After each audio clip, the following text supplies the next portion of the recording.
Hello and welcome back to our video.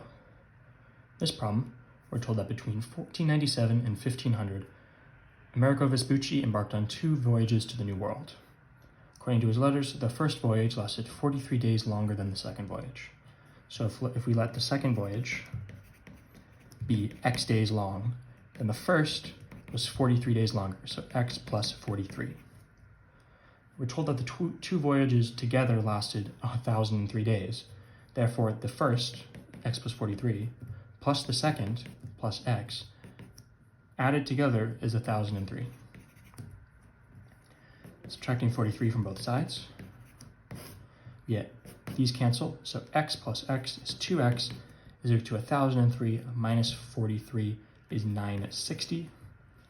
Dividing both sides by 2, these disappear. We get X is equal to 960 divided by 2, which is 480. So this is the second voyage. And then the first voyage would be 480 plus 43 is 523. Problem asks us, how many days did the second voyage last? So 480B is going to be your final answer. As always, thank you for liking and subscribing, and I'll see you in the next video.